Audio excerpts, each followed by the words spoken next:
Bem-vindo ao nosso culto, sim, o nosso culto online da Igreja Metodista em Itaberaba. Você que está aí com a sua família, seja muito abençoado. Você que está aí sozinho, também seja muito abençoado e amado por todos nós. Sejam todos bem-vindos a esse momento. Aproveita, antes de tudo, para o que você está fazendo aí. Dá o like agora no vídeo, isso porque dessa maneira o YouTube vai entender que você gostou desse vídeo e que ele é importante para outras pessoas. Então o YouTube vai indicar ele para outras pessoas que estão procurando uma mensagem legal, uma mensagem de Deus para a vida delas. Aproveita, já compartilha esse vídeo nas suas redes sociais, porque quem sabe tem uma pessoa hoje esperando para poder ouvir essa palavra de Deus. Você é novo, é nova aqui? É a sua primeira, segunda vez? Então faz um favorzinho, vai aí no chat, tem um link aí onde você vai clicar nesse link e vai colocar o seu nome, o seu e-mail, o seu telefone. Por quê? Porque a gente quer te conhecer. Não é porque a gente está no meio virtual que a gente não se preocupa com você. Então seja muito bem-vindo e se sinta parte dessa grande família que é a família da Igreja Metodista em Itaberaba. Como você pode contribuir? Você pode continuar expressando seu louvor e gratidão a Deus através dos dízimos e ofertas. Só que agora é de uma forma diferente. É sempre por depósito bancário na conta da nossa igreja. Você pode também depositar o valor da oferta junto com o seu dízimo. Nossa igreja tem tido o privilégio de ajudar as pessoas nesse momento difícil que estamos vivendo. Para isso, contamos com a sua contribuição. Você pode nos ajudar com recursos financeiros, alimentos não perecíveis e roupas em bom estado de uso. Nós estaremos recebendo essas doações na igreja na quinta-feira, das 9 ao meio-dia e às sextas, das 14 às 17. Fique ligado nas nossas redes sociais. E agora, como a nossa programação é 100% online, é muito importante que você fique por dentro. E não deixe de acessar o nosso Facebook e o nosso Instagram, porque tem sempre novidade por lá. Então anota aí a nossa programação semanal. Escola de Cura d'Alma, sexta-feira, 8 horas, ao vivo pelo Zoom. Escola Dominical, domingo, às 10 horas, ao vivo pelo Facebook. Escolas especiais para pré-adolescentes e juvenis, 11 horas. Nosso culto online, domingo, 19 horas, ao vivo, aqui pelo YouTube. Entre um pouco antes, às 6 horas, que nós teremos salas especiais para as crianças. Se você quiser participar de alguma das nossas programações especiais semanais, nós teremos um link aqui no chat que você pode preencher com suas informações. E aí, anotou tudo direitinho? Não perdeu nenhuma das informações, nenhum dos recadinhos? Então, não esquece, hein? Dá o like, que eu tô vendo que você ainda não deu like, hein? Dá o like, ativa o sininho se você for inscrito e ainda não fez isso, ativa o sininho para você não perder nenhuma notificação. E se você não é inscrito ainda, se inscreva para você não perder mais nenhum culto e nenhuma atividade nossa. Então, bora lá pro culto?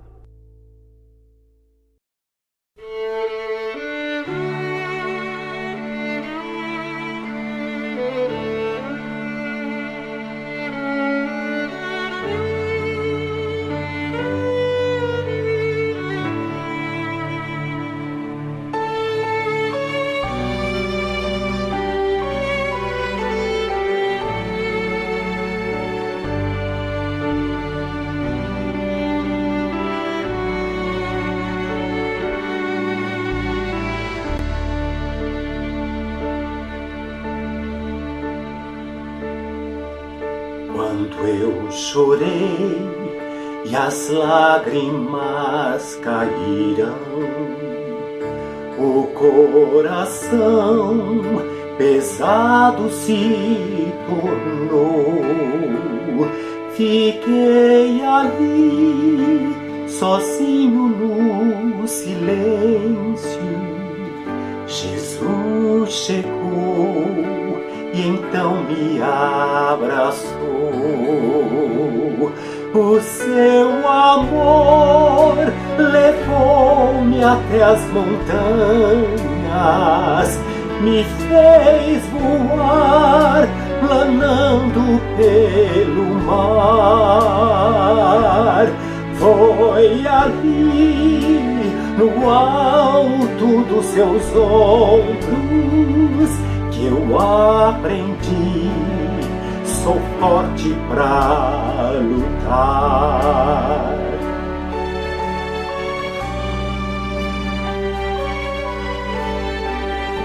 Mas os que esperam no Senhor renovarão as forças, subirão com asas como águias, correrão e não se cansarão, caminharão e não se fadigarão. No mundo aqui a luta continua. São corações cansados de chorar, mas quando estou com Ele fecho os olhos e posso ver o céu a me esperar. O seu amor levou-me até as montanhas, me fez voar andando pelo mar. Foi aí no alto dos seus ombros que eu aprendi, sou forte pra lutar.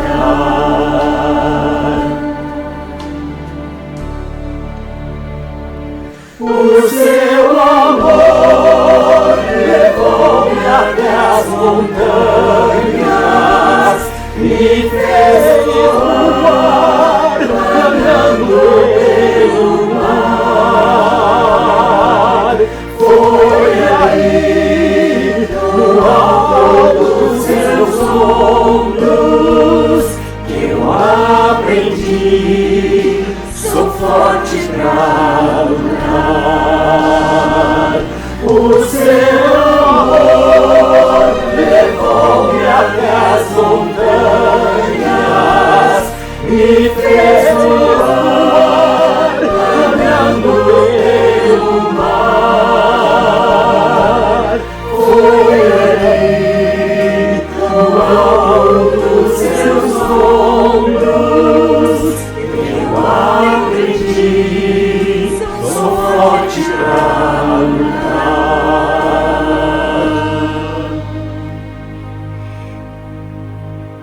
Eu aprendi, sou forte pra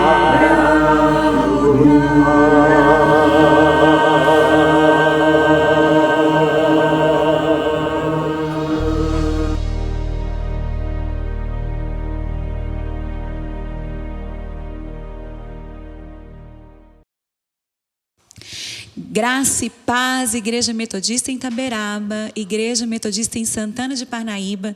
Hoje nós estamos aqui, eu, Pastor Lucas, Pastor Tiago, você aí na sua casa, para nós celebrarmos uma data muito especial. 24 anos de vida e missão da Igreja Metodista em Santana de Parnaíba. E com um tema muito propício para o momento que nós estamos vivendo, passando pela tempestade. Nós temos passado pela tempestade, o Senhor tem estado conosco, tem sido fiel, e o mais importante é que nós não estamos sós.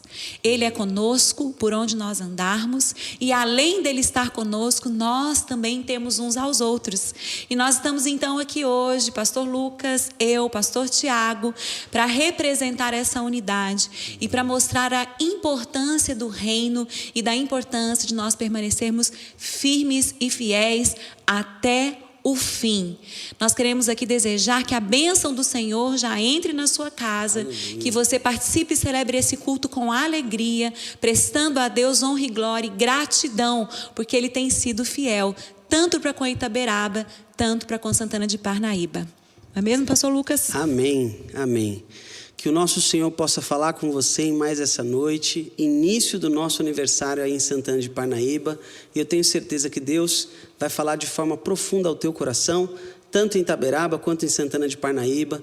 E eu quero orar com você agora, aí na tua casa, que nós possamos falar com o nosso Deus. Senhor, nós te agradecemos, Pai.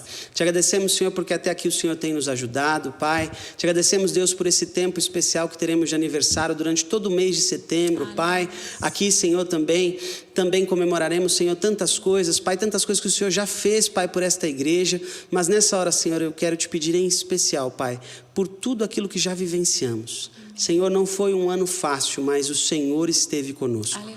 Por isso nós te agradecemos. Toca, Pai, nos nossos corações, fala conosco durante este culto e que tudo aquilo que fizermos, Senhor, seja para a tua honra e para a tua glória. E que em nome de Jesus, Pai, o nosso louvor, a nossa adoração, que a palavra, Senhor, que vamos ministrar aqui nessa noite suba como aroma suave até o teu trono, Pai, e que o Senhor possa então também, Senhor, nos abençoar, porque quando estamos na tua presença, somos abençoados.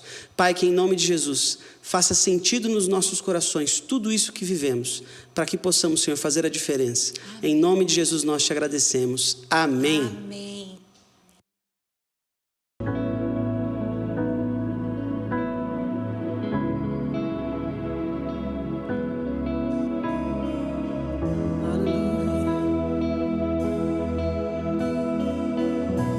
Espírito Santo,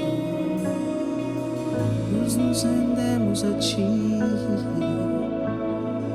Eis-me aqui, prostrado outra vez, para tudo entregar, para tudo entregar.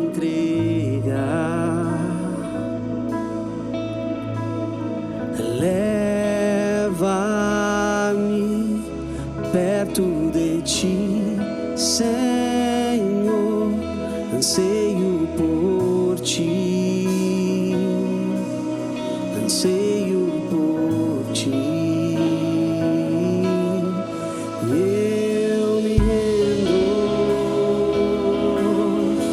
Eu me rendo pra conhecer-te mais, pra conhecer-te mais. Aleluia, Senhor, nós nos rendemos a ti, Jesus.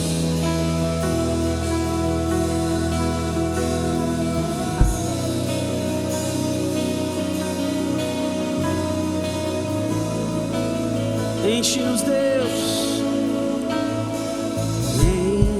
Enche-me da graça e do teu amor. Sacia meu ser, sacia meu ser. Abraça-me, ouve o meu clamor, fala pra mim, fala pra mim. Eu me rendo,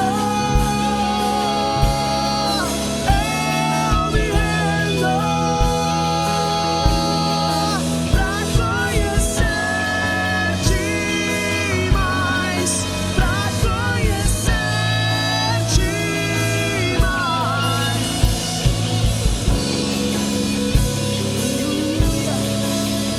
Nós nos rendemos, Senhor. Nós nos rendemos, Senhor.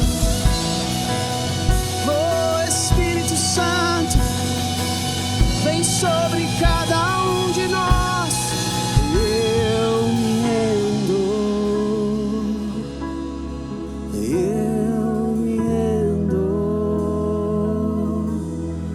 pra conhecer-te mais, pra conhecer-te mais. Eu me rendo,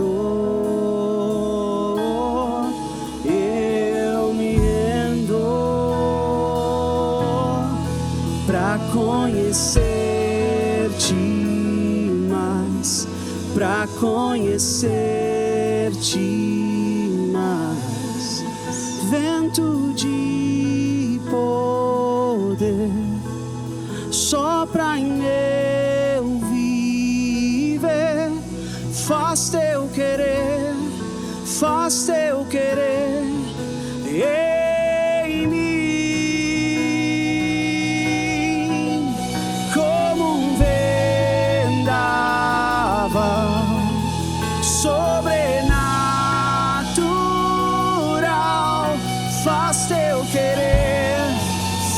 teu querer em mim. Vento de poder, sopra em meu viver. Faz teu querer, faz teu querer em mim. Como um vendaval sobrenatural. Faz teu querer, faz teu querer em mim. Faz teu querer, faz teu querer em mim. Que se abra os céus, que o teu reino vem. Nossa fé está no nosso Deus. Que se abra os céus, que o teu reino vem. Nossa fé está no nosso Deus. Que se abra os céus, que o teu reino vem. Nossa fé está no nosso Deus. Que se abra os céus, que o teu reino vem. Nossa fé está no nosso Deus. Que os céus fechados, que os céus fechados se abram. Teu reino venha mover. A nossa fé, esperança está em Deus, grande Deus. Que os céus fechados se abram. Teu reino venha mover. A nossa fé, esperança está em Deus, grande Deus. Que se abra os céus, que o teu reino vem. Nossa fé está no nosso Deus. Que se abra os céus, que o teu reino vem. Nossa fé está no nosso Deus. Que os céus fechados se abram. Teu reino venha mover. A nossa fé, esperança está em Deus, grande Deus. Que os céus fechados se abram. Teu reino venha mover. A nossa fé, esperança está em Deus, grande Deus.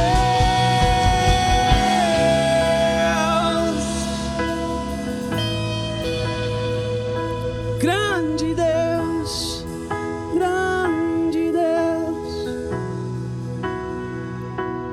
Quão grande é o meu Deus.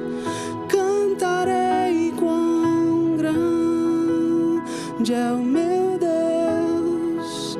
E todos hão de ver quão grande é o meu Deus. Quão grande é, quão grande é o meu Deus. Cantarei quão grande é o meu Deus.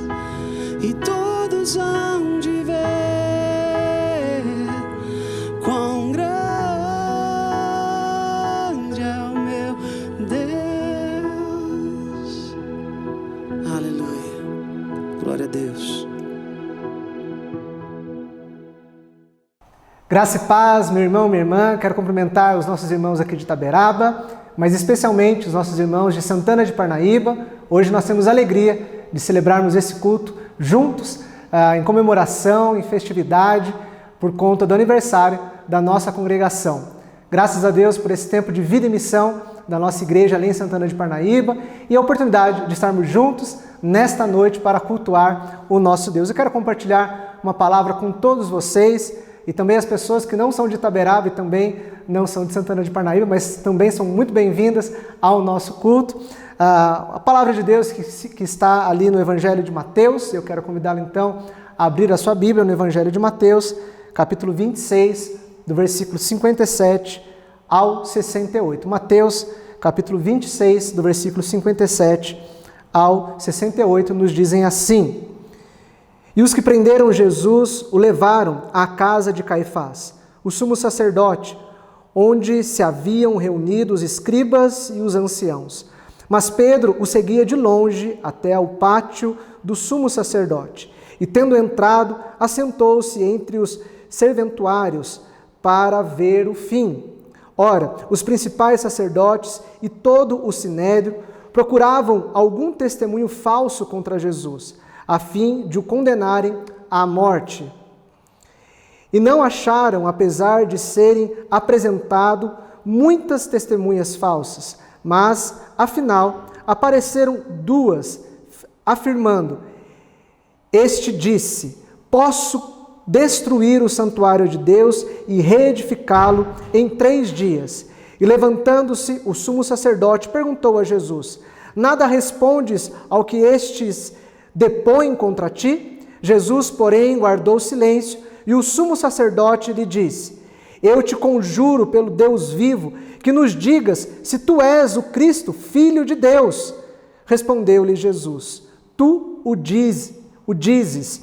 Entretanto, eu vos declaro que desde agora vereis o Filho do Homem, assentado à direita do Todo-Poderoso e vindo sobre as nuvens do céu. Então o sumo sacerdote rasgou as suas vestes, dizendo: Blasfemou! Que necessidade mais temos de testemunhas? Eis que ouviste agora a blasfêmia. Que vos parece? Responderam eles: É réu de morte. Então uns cuspiram-lhe no rosto e lhe davam murros, e outros esbofeteavam, dizendo: Profetiza-nos, ó Cristo, quem é que te bateu? Amém? Vamos orar, colocar diante do Senhor as nossas vidas e esta palavra lida. Senhor, muito obrigado pela oportunidade de estarmos juntos nesta noite, como comunidade de fé, como teu corpo, reunidos para adorar e cultuar o teu nome. Queremos, Deus, neste tempo de ministração da palavra, pedir que o Senhor fale aos nossos corações, que o Senhor ministre ao nosso coração a tua vontade e o teu querer, revele a nós aquilo que o Senhor deseja para as nossas vidas e para a tua igreja. Eu me coloco, Senhor, atrás da cruz de Cristo, para que toda a honra e toda a glória sejam tuas, em nome de Jesus. Amém. Que igreja queremos ser? Nesse momento onde nós nos congregamos, nos unimos como uma só igreja, igreja mãe, igreja filha, a nossa congregação celebrando mais um ano de vida e missão, a nossa igreja também em Itaberaba, com todos os seus desafios, as suas demandas, as oportunidades que estão diante de nós. Que igreja queremos ser? Não só nesse tempo de pandemia, mas qual a igreja que nós desejamos ser na nossa caminhada, futuramente, ou podemos dizer que igreja nós queremos ser amanhã, nessa nova segunda-feira que teremos, uma nova semana que teremos. Existem muitos modelos de igreja, diferentes modelos baseados em diferentes teologias, em diferentes eclesiologias, diferentes formatos de igrejas, propostas de igrejas, abordagens diferentes que as igrejas fazem. Há muitos modelos por aí. O pastor e escritor Wayne Cordeiro, em seu livro A Igreja Irresistível, diz que essa igreja irresistível é uma igreja que é capaz de agradar a Deus. Para o pastor Wayne Cordeiro, uma igreja que é irresistível para as pessoas, uma igreja onde as pessoas têm o prazer, a alegria de congregar, de participar, de servir, em primeiro lugar, é uma igreja que agrada o coração de Deus. Aquela igreja que conseguir agradar a Deus será, portanto, uma igreja irresistível. Nossa referência primeira de igreja é o próprio ministério de Jesus. A vida de Jesus é o nosso parâmetro para sermos igreja. Se nós queremos saber o que Deus espera de nós como igreja, qual é o modelo que nós devemos seguir, basta olharmos para a vida e para o ministério de Jesus, e este será o nosso referencial, este será o nosso parâmetro para sermos igreja. Isso porque durante toda a sua vida, durante toda a sua caminhada, durante todo o ministério de Jesus, ele teve uma primeira e mais importante preocupação e prioridade na sua vida, que era agradar ao Pai fazendo a sua vontade. Portanto, se o nosso modelo ministerial, se o nosso modelo de igreja é Jesus, e o nosso desejo como igreja é agradarmos a Deus, basta reproduzirmos aquilo que Jesus fez, a forma como Jesus viveu, que nós assim seremos esta igreja que agrada o coração de Deus.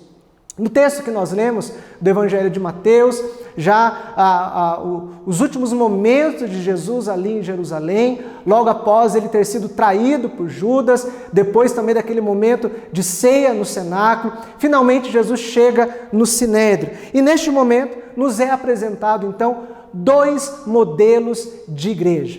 2 formas de se viver a igreja, de ser a igreja. Uma igreja oficial, podemos chamar assim, uma igreja institucionalizada, mas também corrompida por tantas questões que envolviam os sacerdotes, o sinédrio, o Império Romano, quanta coisa que havia ali se perdido na dinâmica e nos princípios daquela religião, daquela igreja que estava instaurada em vigência naquele momento. Esse corrompimento da igreja, da religião, se dá principalmente porque as suas lideranças e as pessoas que faziam parte dessa comunidade estavam fora do propósito de Deus. Essa igreja é representada no texto exatamente pelos sacerdotes, pelos escribas e pelos anciãos. Mas há também uma segunda igreja, aquela representada na figura e na pessoa de Jesus. Essas 2 igrejas, esses 2 modelos de igreja, esses 2 referenciais para sermos igreja, estão presentes neste texto.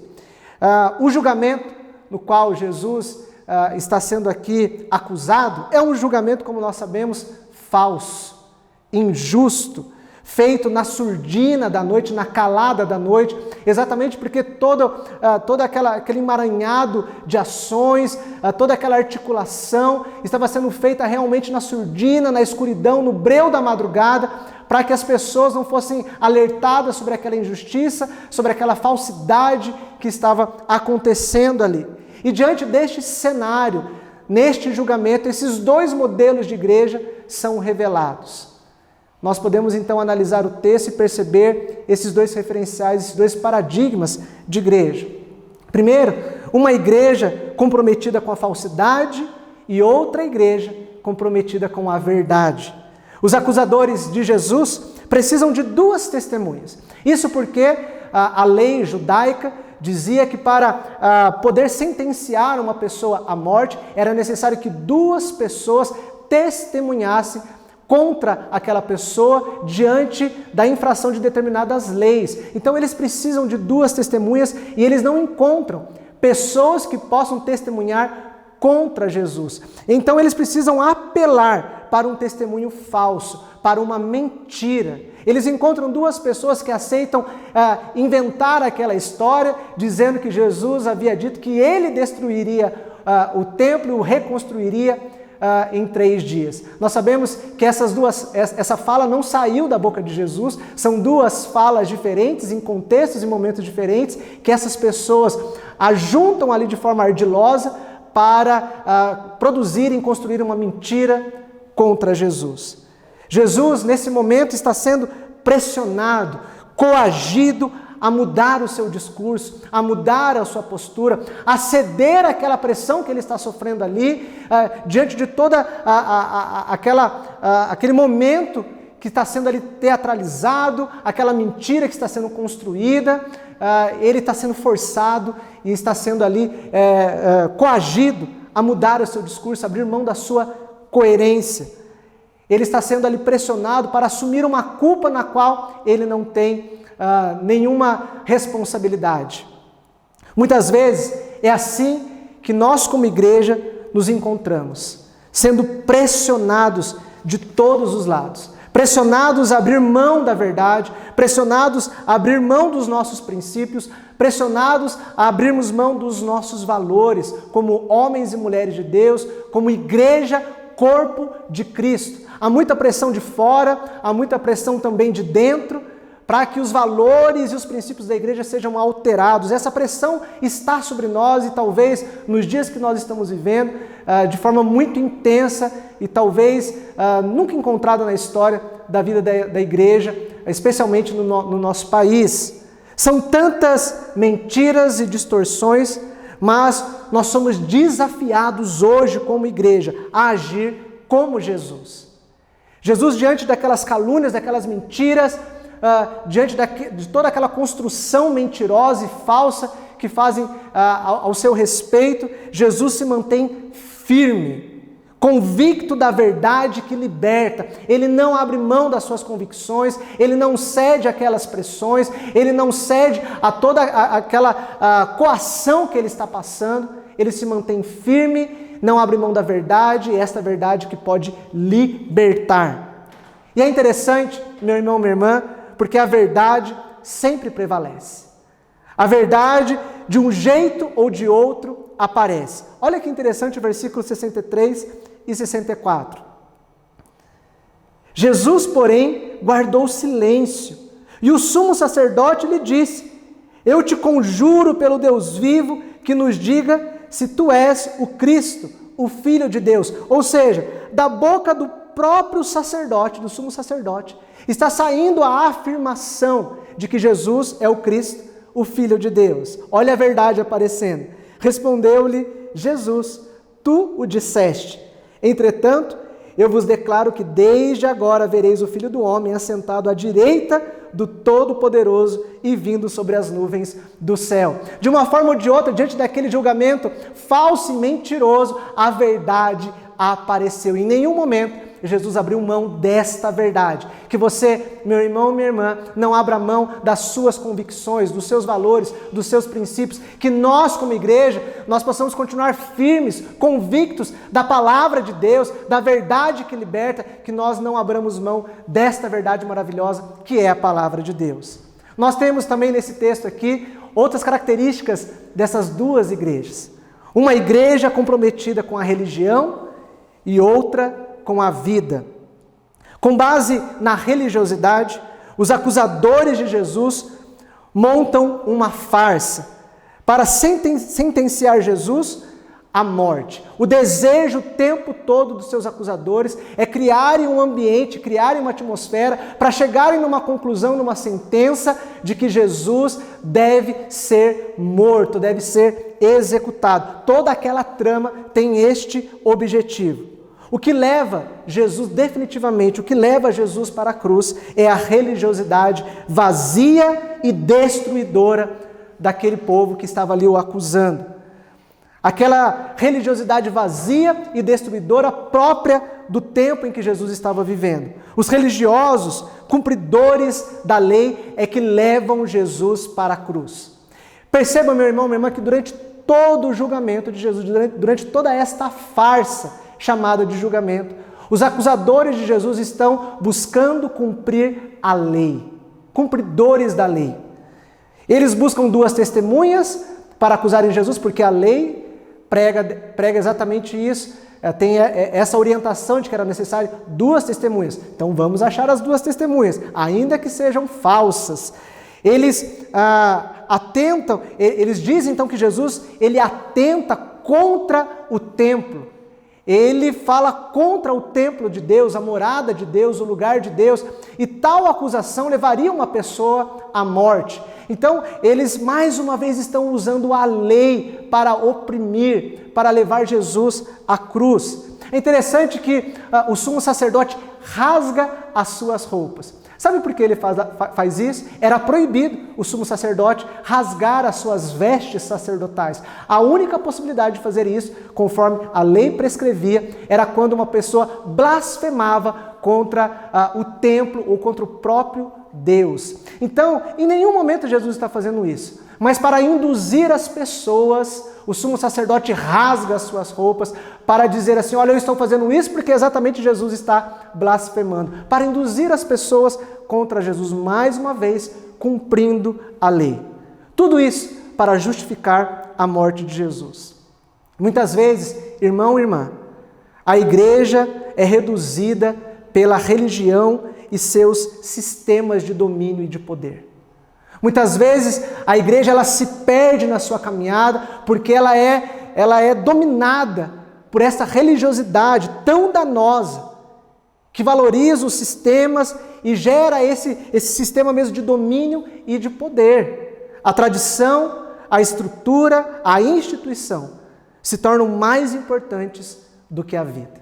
O que o Sinédrio está fazendo neste julgamento é defender a lei, é defender a religião. E por causa dessa defesa da lei e da religião, Jesus morre. Olha o perigo da religiosidade na vida da igreja. Eu quero voltar um pouquinho com você aqui no Evangelho de Mateus, no capítulo 24, porque há um episódio muito interessante que tem tudo a ver com isso que nós estamos falando. Mateus 24, 1 e 2. Tendo Jesus saído do templo, ia se retirando, quando se aproximaram dele os seus discípulos, para lhe mostrar as construções do templo. Ele, porém, lhes disse, não vedes tudo isto? Em verdade vos digo que não ficará aqui pedra sobre pedra que não seja derribada. Sabe o que está acontecendo aqui? Os discípulos estão admirados, quase que seduzidos com toda aquela estrutura do templo, com tudo aquilo que representava o templo. E eles estão dizendo assim para Jesus, Jesus, olha que coisa maravilhosa, olha as estruturas do templo, ou as estruturas da religião, olha tudo isso. Sendo que o próprio Deus estava ali diante deles. Os discípulos que caminhavam com Jesus foram seduzidos por aquela estrutura, por aquele monumento, aquele prédio que representava toda aquela religiosidade, a institucionalização da religião, da fé. Eles acabam sendo seduzidos por aquele Jesus, e essa é uma das frases que é usada, para ser colocada fora do contexto para acusar Jesus. Jesus diz assim, olha, não ficará pedra sobre pedra desta construção. Jesus está dizendo assim, o mais importante não é o prédio, não é a estrutura, não é a religião, são as vidas. E Jesus está falando ao seu próprio respeito, dele mesmo. A religião, a tradição, as leis levaram Jesus para a cruz. A vida de Jesus foi entregue por conta disso. Nós encontramos também nesse texto, em terceiro e último lugar, outra característica desta igreja, dessas duas igrejas. Uma igreja comprometida com a manutenção e outra igreja comprometida com a salvação. O ódio dos acusadores é por causa da pregação de Jesus. É nítido no texto o ódio, o rancor, a raiva, o desejo de vingança, tudo isso por conta da pregação de Jesus. Porque a pregação de Jesus ia na contramão de toda aquela religiosidade, todo aquele sistema que garantia a dominação exatamente destas pessoas, dos sacerdotes, dos escribas, dos anciãos, dos fariseus, que dominavam o povo, que oprimiam o povo usando a religião, usando a lei. A pregação de Jesus vai contra tudo isso. Por isso, tanta raiva contra Jesus. Todo esse sistema religioso, tudo isso que garantia o status quo, a manutenção de todo aquele sistema tão corrompido, era contra isso que Jesus pregava. Por isso, querem se livrar de Jesus. Jesus, por sua vez, sofre a injustiça. Se por um lado, aquele grupo está querendo manter aquele sistema, manter aquele formato, manter aquele paradigma de religião, eles querem manter tudo aquilo. Jesus, ele sofre o dano, ele sofre a dor, a humilhação, ele assume todo o prejuízo. Não pensa em si, mas pensa no próximo. O desejo de Jesus, a motivação de Jesus, o propósito de Jesus não é manter nada daquele sistema de pé. A vida de Jesus só tem um único significado: salvar a vida do próximo. Trazer redenção, trazer perdão, trazer vida eterna. No final do texto nós temos uma cena dramática, Jesus apanhando cuspiram na cara de Jesus. O tumulto é tão grande que ele está de olhos fechados e as pessoas começam a zombar dele. Agora diga quem está batendo em você, quem está cuspindo em você, já que você é profeta. Mas Jesus, ele abraça tudo isso, ele absorve tudo isso, ele se permite, aceita toda aquela situação porque ele sabe que é um propósito maior, salvar toda a humanidade, toda a criação. Se um grupo está preocupado em manter o sistema religioso, Jesus está preocupado em salvar. Muitas vezes na caminhada da igreja nós estamos muito preocupados em manter a tradição, a história, os costumes, mas nós nos esquecemos que a igreja só existe para uma finalidade: testemunhar a salvação que só Jesus pode nos dar. Portanto, toda a estrutura, toda a tradição, toda a liturgia, todo o ritual, todos os documentos da igreja, tudo isso só tem uma finalidade: proclamar e testemunhar e viabilizar este anúncio da salvação. Se em algum momento essa estrutura, essa história, tudo isso que compõe a instituição chamada igreja, se de alguma forma essas coisas têm atrapalhado, têm impedido o anúncio da salvação, nós precisamos rever a nossa caminhada. Jesus está comprometido apenas com uma coisa: salvação. Que nós possamos ser esta igreja, irmão e irmã, que reproduz o ministério e a vida de Jesus. Eu quero fazer um último destaque. Essas palavras proféticas de Jesus do capítulo 24 de Mateus, de que o templo seria destruído, de fato aconteceram aproximadamente 40 anos depois dele ter dito estas palavras. O templo de Jerusalém foi destruído pela segunda vez e nunca mais foi reconstruído. As palavras de Jesus se cumpriram. Aquela igreja simbolizada, representada, sintetizada na estrutura, no sistema religioso, no templo, nunca mais voltou a ser a mesma. Mas Jesus, ao terceiro dia, ressuscitou. Uma igreja viva, uma igreja triunfante, uma igreja gloriosa, que está viva e continua a testemunhar e proclamar que em Jesus há salvação. Que nós, como igreja metodista em Itaberaba, que nós como igreja metodista em Santana de Parnaíba, que nós como povo de Deus, possamos ser esta igreja que reproduz, que testemunha, que representa a vida e o testemunho de Jesus. Que Deus nos abençoe nesse sentido, que possamos ser esta igreja que agrada o coração de Deus. Vamos orar? Senhor, muito obrigado pela Tua palavra, muito obrigado pelo privilégio de podermos receber mais uma vez a revelação e a porção da Tua palavra, que nos edifica, que nos fortalece. Que em nome de Jesus essa palavra se torne viva nas nossas vidas, que ela possa trazer vida à vida de outras pessoas, que nós possamos ser esta igreja, Senhor, que agrada o Teu coração, esta igreja, Senhor, que faz a diferença neste mundo, uma igreja irresistível para todas as pessoas que precisam da Tua graça e da Tua bondade. Que o Senhor nos abençoe, que esta bênção esteja aqui sobre nós em Itaberaba, sobre a nossa igreja lá em Santana de Parnaíba, sobre todos os Teus filhos e filhas, que esta palavra seja vivida por todos nós, em nome de Jesus. Amém. Finalmente chegamos na parte do nosso culto tão esperada, aonde nós celebramos a ceia do Senhor, aonde nós trazemos à nossa memória aquilo que Jesus fez por nós, aquilo que Ele conquistou para cada um de nós na cruz. E o próprio Cristo, Ele nos dá essa ordenança de que nós devemos cear em memória dEle. Eu quero convidar você a pegar o seu pão, a pegar o seu suco, e nós vamos ter uma palavra de oração inicial para nos prepararmos em espírito, para partilharmos em comunhão com a família, em comunhão com o Espírito, esse tempo tão precioso que é a ceia do Senhor. Vamos orar? Pai, nós queremos Te agradecer. Para nós é um privilégio podermos rememorar, através deste memorial, o sacrifício que Jesus fez por cada um de nós, nos concedendo a ressurreição e a vida, e juntamente com a ressurreição para a eternidade, nos proporcionando também uma vida abundante aqui. Que nós possamos alimentar a nossa fé através deste memorial e possamos ser fortalecidos pelo pão e pelo vinho. Pão que representa o seu corpo, suco, vinho que representa o seu sangue, alimento total e suficiente para nós. Nós nos entregamos a Ti, pedindo que o Senhor nos visite neste momento, em nome de Jesus. Amém. Jesus, na noite em que Ele foi traído, Ele estava com os discípulos numa grande refeição.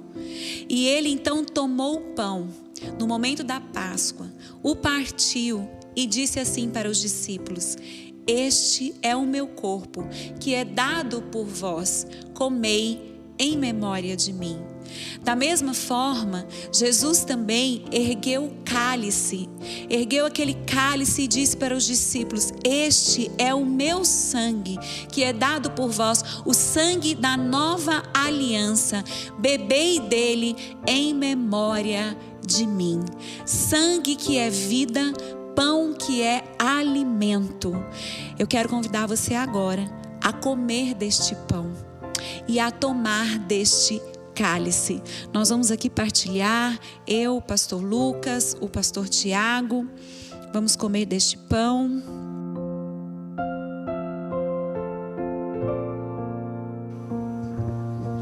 Comamos do pão em memória daquele que é suficiente para nós.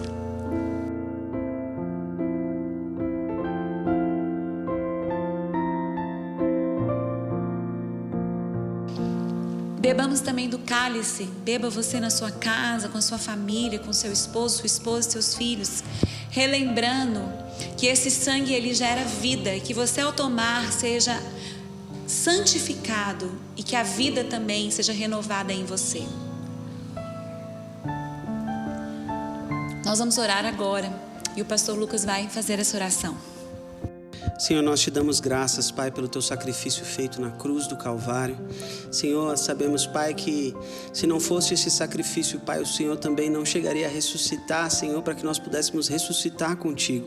Por isso, Deus, nós te agradecemos, Pai, porque em cada momento o Senhor pensou em cada um de nós.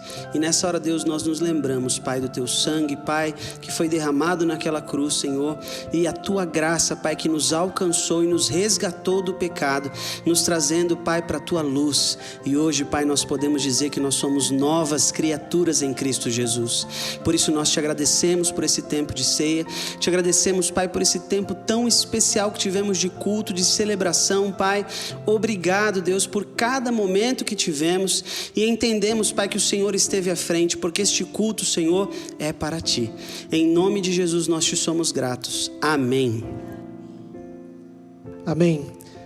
Nossa palavra de gratidão ao Senhor por esse tempo de comunhão, oportunidade de estarmos juntos como igreja. Forte abraço aos nossos irmãos e irmãs em Santana de Parnaíba, nossa comunidade aqui em Itaberaba também, a todos vocês que estiveram conosco durante esse tempo, que o Senhor possa te abençoar, te fortalecer e caminhar contigo durante mais uma semana. Compartilhe o nosso culto, o link deste culto, não deixe aí de curtir também este culto, para que outras pessoas também possam assistir e serem abençoadas por esse tempo de celebração. Recebamos a bênção do Senhor. Que a maravilhosa graça de Jesus Cristo, o amor de Deus o Pai, a comunhão e as consolações do Espírito Santo, a bênção do Deus Pai, Filho e Espírito Santo repouse sobre sua vida, irmão e irmã, sobre a nossa igreja em Itaberaba, a nossa igreja em Santana de Parnaíba, sobre todo o teu povo, Senhor, espalhado sobre a face da terra, hoje e para todos sempre. Amém. Deus abençoe, bom descanso, fique na paz do Senhor.